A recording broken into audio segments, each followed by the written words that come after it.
오늘 하나님께서 우리에게 주신 말씀 함께 나누겠습니다. 오늘은 골로새서 1장 9절부터 12절에 있는 말씀입니다.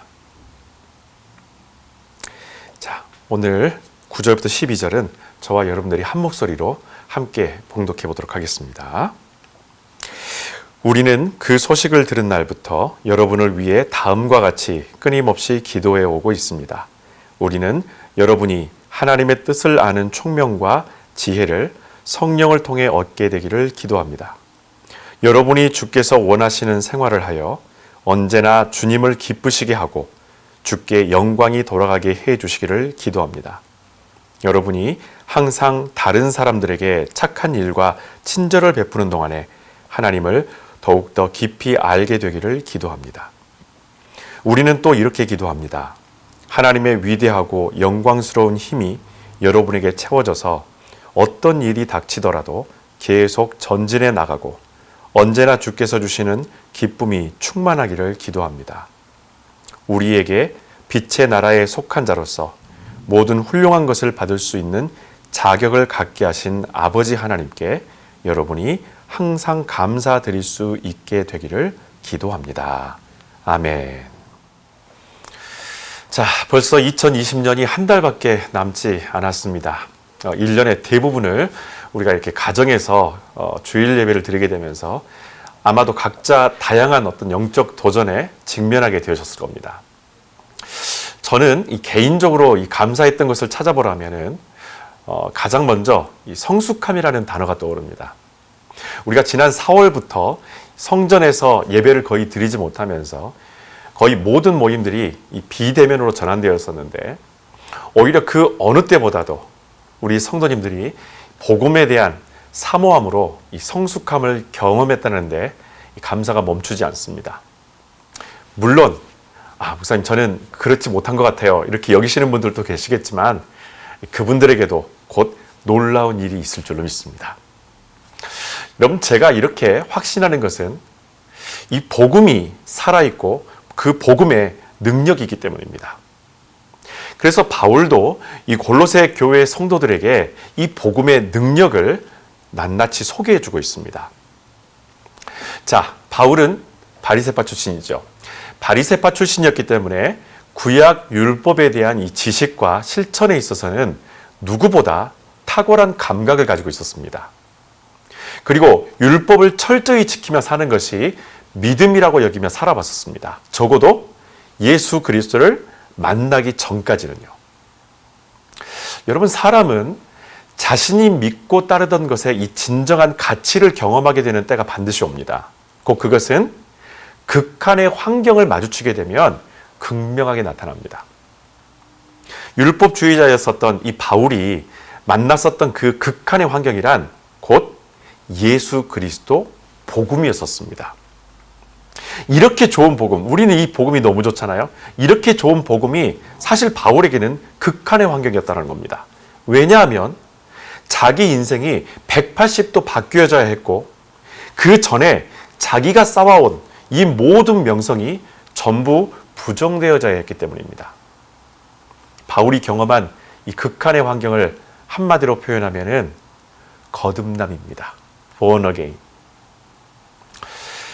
바울은 예수 그리스도를 만난 후에 자신이 따르던 율법의 한계를 깨닫게 되었습니다.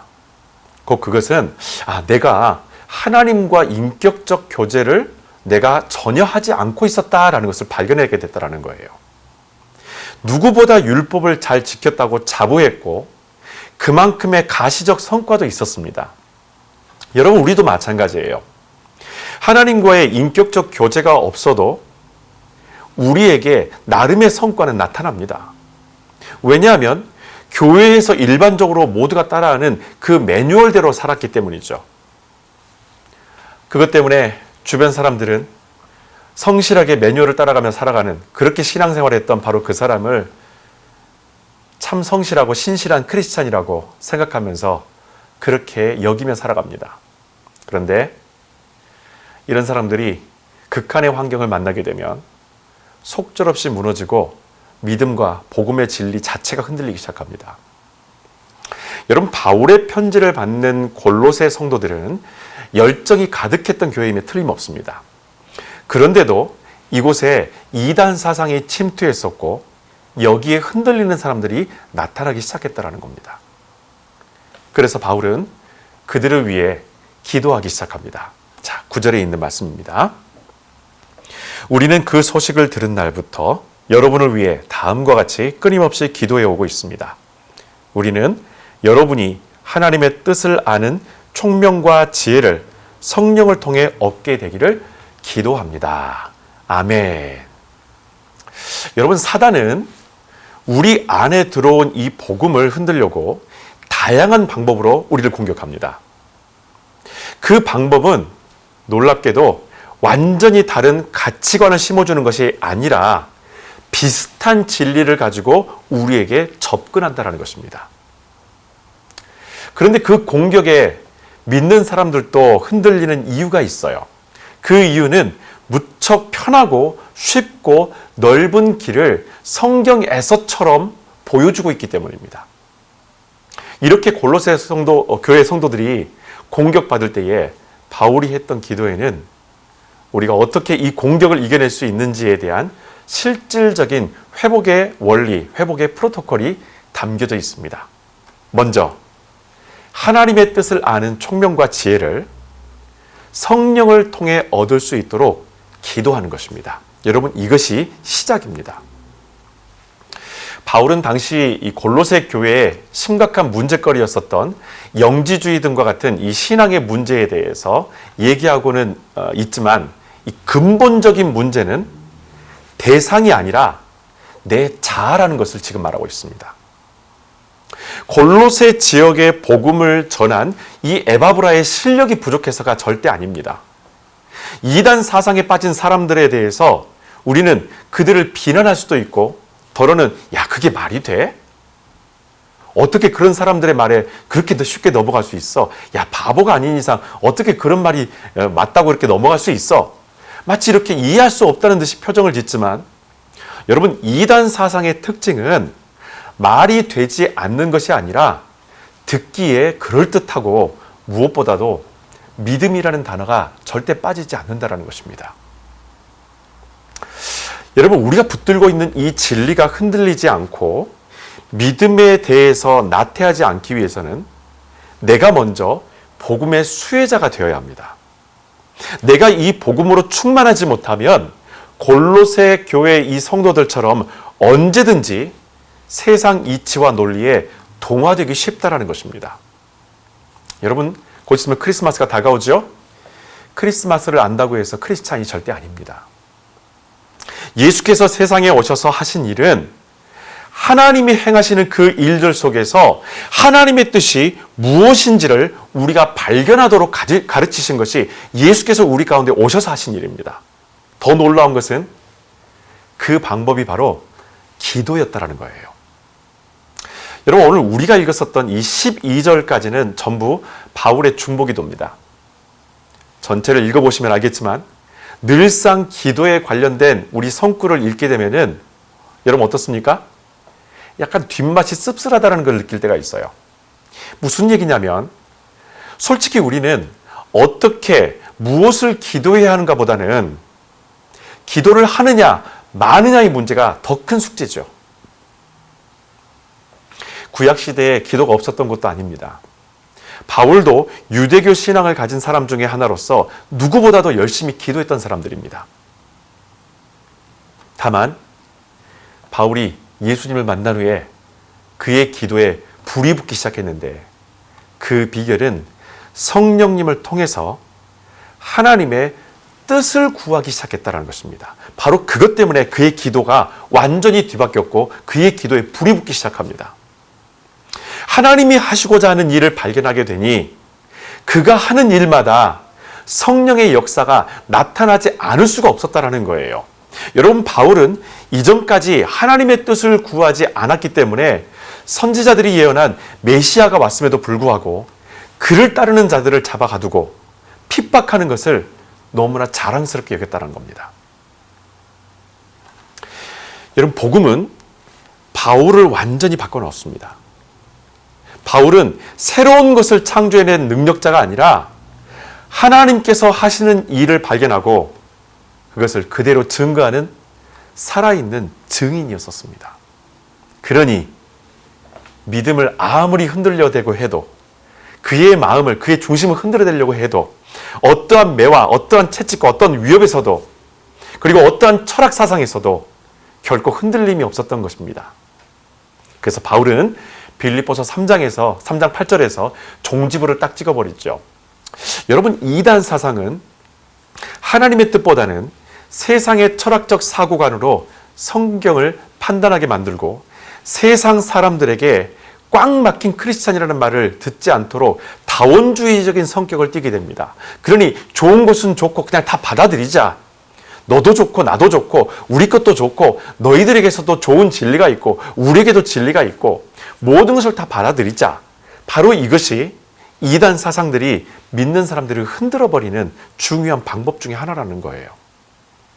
여러분, 하지만 하나님은 예수님을 우리에게 보내주셔서 인간이 천국에 갈 수 있다고 만들어 놓은 이 넓은 길들 모두 거짓이라는 것을 알려주시고, 당신이 만든 유일한 구원의 통로는 오직 예수 그리스도밖에 없다라는 것을 분명하게 말씀해 줍니다. 하나님의 뜻을 발견하는 것은 회복을 위한 무척 중요한 기본이 되는 첫 번째 원리입니다. 자, 그런데 그 발견이 지식의 기억으로만 남게 되면 우리는 여러분 어떤 종류입니까? 망각의 동물이죠. 망각의 동물인 우리는 또다시 복음을 의심하고 다른 소리에 마음을 빼앗기게 됩니다. 그래서 바울은 골로새 성도들이 그 뜻대로 살아가길 늘 기도했다는 거죠. 자, 10절에 있는 말씀입니다. 여러분이 주께서 원하시는 생활을 하여 언제나 주님을 기쁘시게 하고 주께 영광이 돌아가게 해 주시기를 기도합니다. 여러분이 항상 다른 사람들에게 착한 일과 친절을 베푸는 동안 하나님을 더욱더 깊이 알게 되기를 기도합니다. 아멘. 여러분, 두 번째 회복을 위한 프로토콜은 이렇습니다.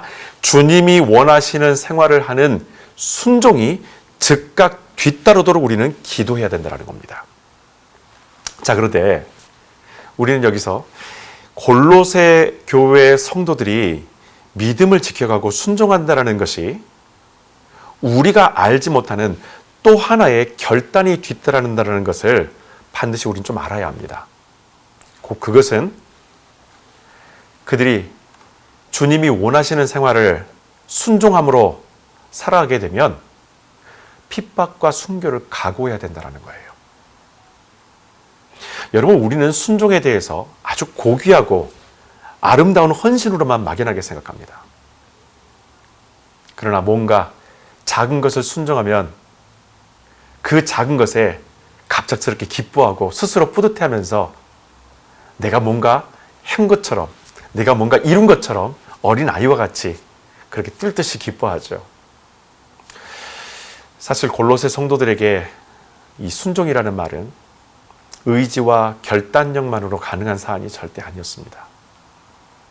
그들에게 순종은 즉각 순교와 직결될 수 있는 문제였습니다. 내 의지와 결단력은 두려움과 늘 싸우게 됩니다. 우리가 순종에 대해서 기도할 때에 하나님, 제가 꼭 순종할 수 있도록 해주십시오라고 여러분 기도하기 때문에 아직까지도 순종하지 않는 거예요. 내가 하는 이 기도 제목을 들여다보면은 내가 어떤 사람인지 분명하게 알 수 있습니다. 여러분, 오늘 여러분들이 한번 기도하고 있는 평소의 기도 제목들을 한번 정리 한번 해보십시오. 그 기도했던 정리되었던 기도 내용들을 한번 읽어보시게 되면은 아, 내가 어떤 사람이구나, 내가 어떤 성향을 갖고 있는 크리스찬이구나, 내가 지금 무엇을 쫓아가고 있는 것인지 분명하게 그 기도만 봐도 내가 어떤 사람인지 발견할 수 있게 된다는 거예요. 여러분, 율법주의자들의 기도는 하나님에 대한 두려움만 가득했었습니다. 그렇기 때문에 다른 사람들을 쉽게 정죄하고 판단하면서, 그러면서도 정작 자기 자신에 대해서는 냉정하게 들여다보는 것을 무척 두려워했던 사람들이 율법주의자예요. 여러분, 우리가 순종하지 않는 것은 성령께서 손을 놓고 계신 게 절대 아닙니다. 내가 내 자신과 싸우고 싶지 않아서 내가 순종에 이르지 못한다는 것입니다. 골로새 교회에 침투한 이단 사상, 특히 이 영지주의는 이미 육적인 것을 전부 악하다라고 규정해버렸기 때문에 육에 대한 아무런 소망이 없다라는 것을 전제로 하고 하나님이 주신, 우리에게 허락하신 이 육적인 기쁨마저도 단호하게 거부감이 들게 만들어버립니다. 그래서 마치 어디 조금이라도 여행을 가거나 잠깐 어떤 쉼을 갖게 되거나 하게 되면 죄책감이 들게만 만드는 것이 율법주의가 만들어낸 허상이에요. 기도해야 되는데 기도하지 않는, 우리가 하지 않는 그 기도가 무엇인지를 알게 되면 지금 내 신앙에 어디가 문제인지를 우리는 알 수가 있습니다. 여러분, 내가 회피하는 기도가 있을 거예요. 회피하는 기도. 손해보고 잃어버리게 될까봐 두려워하는 사람은 순종하게 해달라고 기도는 하지만 그 반응이 속히 오는 것에는 관심이 멉니다. 여러분, 우리는 예수를 믿음으로 신앙생활이 시작되었는데 오늘 이 골로새 교회 성도들처럼 흔들리고 있다면 이 문제를 무엇으로 풀어가시겠습니까? 다른 어떤 방법으로 풀어가시겠습니까? 여러분, 이 문제를 풀 수 있는 것은 딱 하나밖에는 없어요. 예수 그리스도에 대한, 이 복음에 대한 진리가 흔들렸다면 그것을 풀 수 있는 것은 예수 그리스도밖에 없습니다. 왜냐하면 예수 그리스도에 대한 내 태도가 달라져 버렸기 때문입니다. 여러분, 복음에 문제가 있는 것이 아니라 복음을 내 방식으로 이해하고 적용하려는 이 자아의 문제가 있는 것이 바로 우리가 지금 겪고 있는 복음에 대해서 이해하고 있는 것의 장애가 바로 여기서 온다는 거예요. 여러분, 내 안에 복음이 자리 잡기까지, 그 복음으로 순종에 이르기까지의 그 최대 격전지가 어디입니까? 바로 조대오 상륙작전이에요. 치열한 싸움이 내 안에서 밤새도록 이어집니다. 바울이 보낸 이 편지에 보게 되면은 눈에 띄는 표현이 하나 등장하는데 그 표현이 주께서 원하시는 생활이라는 표현이에요. 주께서 원하시는 생활. 여러분, 주께서 원하시는 생활은 하나님이 원하시는 생활입니다. 그것이 무엇인지 우리는 알지 못했는데 주님께서 직접 우리 가운데 오셔서 그것을 몸소 가르쳐 주셨습니다. 주님은 바리새인들의 논쟁과 율법적 판단에도 아랑곳하지 않으셨습니다. 왜냐하면 하나님이 원하시는 생활이었기 때문이죠. 여러분, 복음을 흐리게 만드는 모든 사상과 가치관들은 하나님이 원하시는 생활과 동떨어지게 만듭니다. 하나님보다는 내가 영광을 받고 돋보이기 위해서 신앙생활을 다시 재구성하게 되고 이 일을 통해서 하나님을 더욱 깊이 알기보다는 그분은 그냥 이름만 올려놓는 손님처럼 취급받게 합니다. 주님이 기뻐하시고 주님이 영광 받으신 일을 순종하게 될 때에 우리에게는 더 많은 은혜의 기쁨이 차오르게 됩니다. 그것은 우리가 하나님을 더욱더 깊이 알게 되고 그 뜻을 이해함으로 왜 내게 순종을 하셨는지 비로소 발견하게 된다는 거예요. 여러분, 이 사람은 어떠한 것들이 내 믿음을 흔들려고 해도 결코 흔들리지 않습니다. 이미 복음의 능력을 경험해 버렸기 때문입니다. 그래서 바울은 더욱 간절하게 골로새 성도들을 위해서 이렇게 기도합니다. 자, 11절 다 같이 읽겠습니다. 우리는 또 이렇게 기도합니다. 하나님의 위대하고 영광스러운 힘이 여러분에게 채워져서 어떤 일이 닥치더라도 계속 전진해 나가고 언제나 주께서 주시는 기쁨이 충만하기를 기도합니다. 아멘. 여러분, 바울의 권면과 기도를 보면서 제 가슴에 묵직하게 다가온 부러움이 하나 있었습니다. 가보지도 않고 듣기만 했던 이 골로새 지역의 성도들인데도 바울은 정말 그들을 사랑하는구나, 바로 이 마음이 저는 들었던 거예요. 정말 그들을 사랑하는구나. 여러분, 우리를 향한 하나님의 사랑은 완전합니다. 어떤 말씀이든지 택함 받은 자가 백성을 사랑하기 때문에 들어야 할 그 말씀을 감추시거나 미루는 일이 절대 없습니다. 바로 이러한 진정한 사랑을 우리에게 가르쳐 주신 분이 예수 그리스도인 줄로 믿습니다. 여러분, 책망을 들었는데도 나를 너무 정말 사랑하시는구나 라는 그 마음이 담기게 하신 이가 누굽니까? 바로 그분이 예수 그리스도예요. 그래서 이 복음이 때론 견디기 힘들 정도로 따갑지만 감사할 수밖에 없는 것입니다. 여러분 주변에 여러분을 복음으로 꾸짖어주는 사람들이 분명히 있습니까? 아니면 적어도 지금 읽고 계시는 이 성경이 꾸짖어 주시는 것을 알고 있습니까? 만약에 그렇다면 여러분들은 정말 행복한 사람들입니다. 예수님은 바울이라는 이 정통 유대교도를 변화시켜서 이 사람의 입술을 통해 때로는 영원한 생명을, 때로는 따뜻한 위로와 격려를 아끼지 않으셨습니다. 하지만 주님은 바울을 통해 엄중한 꾸짖음도 서슴지 않으셨습니다. 이것이 예수께서 우리를 살리신 원리입니다. 여러분, 교회에서 행하는 제도적 양육이 우리를 변화시키는 것이 절대 아닙니다. 우리 교회에서도 지금 양육훈련이 진행 중이고 열심히 참여하고 계시죠. 그런데 여러분, 이것을 수료만 했다고 해서, 한번 들었다고 해서 믿음이 생기고 변화가 오는 것은 절대 아닙니다. 이미 그 복음 자체의 능력이 있기 때문에 복음이 아니고서는 우리를 변화시킬 수 있는 어떠한 제도적 장치도 없고 사람도 없습니다. 여러분, 제가 확신하는 것은 양육 프로그램이라는 이 시스템이 아니라 그 복음 자체에 있습니다. 여러분, 교회에서 종종 사람 의지하지 말라고 권면도 듣기도 하고 권면도 아마 해보셨을 거예요. 그런데 왜 아직도 사람을 의지하고 있습니까? 복음이면, 예수 그리스도면 충분한 것을. 그 복음의 힘과 능력이 우리 안에 채워지게 되면 그 어떤 것도 우리를 감히 흔들 수가 없습니다. 복음은 말 그대로 흔들림 없는 편안함입니다. 여러분, 바울은 이 복음의 능력이 우리 안에 가득해져서 빈 공간이 생기지 않도록 기도하고 또한 우리도 그렇게 되어져야 한다고 말합니다. 그러면 여러분, 우리의 기도는 감사로 마무리되겠죠. 12절입니다. 우리에게 빛의 나라에 속한 자로서 모든 훌륭한 것을 받을 수 있는 자격을 갖게 하신 아버지 하나님께 여러분이 항상 감사드릴 수 있게 되기를 기도합니다. 아멘. 여러분, 내 문제를 위해서 기도하고자 한다면은 내 자아가 주님 앞에 철저히 죽게 해달라고 기도함이 마땅합니다.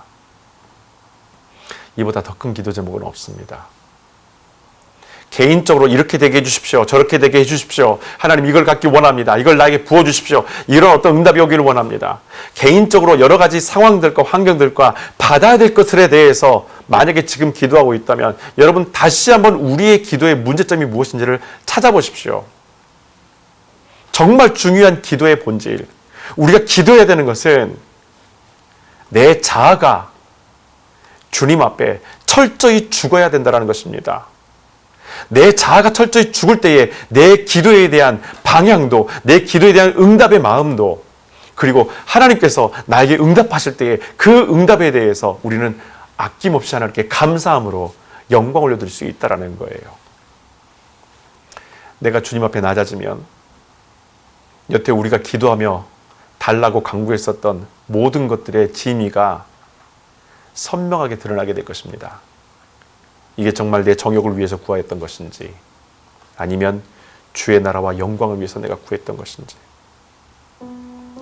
여러분, 우리는 미래에 대해서는 전혀 예측할 능력이 없죠. 몰라요, 사실. 그런데 놀라운 것은 이렇게 하면 정말 대박 날 거야 라고 자신하는 사람들은 거의 없어도 이렇게 하면 안 된다는 것은 너무나 잘 알고 있습니다. 우리도 마찬가지예요. 신앙생활을 하면서 내가 이렇게 살면 안 되는데, 내가 이렇게 살면은 정말 하나님께서 기뻐하시지 않을 건데, 다 알아요. 놀랍죠. 미래의 일인데 그거는 정말 잘 알아요. 그만큼 불확실한 오늘을 살아가고 있는 것이 우리 인간입니다. 그래서 우리는 예수 그리스도를 끝까지 붙들어야 합니다. 이 세상 어떤 종교에서도 다시 온다고 약속한 이는 예수 그리스도밖에 없습니다.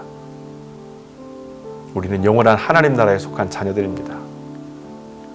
우리를 흔들려고 하는 유혹과 내적 싸움이 있지만 복음이 내 안에서 회복되면 아무 문제거리도 되지 않습니다. 그 생명의 복음을 가슴에 품고 오늘을 살아가는 영원한 하나님 나라의 동반자가 되시기를 주님의 이름으로 부탁드립니다. 시간에 함께 기도하겠습니다.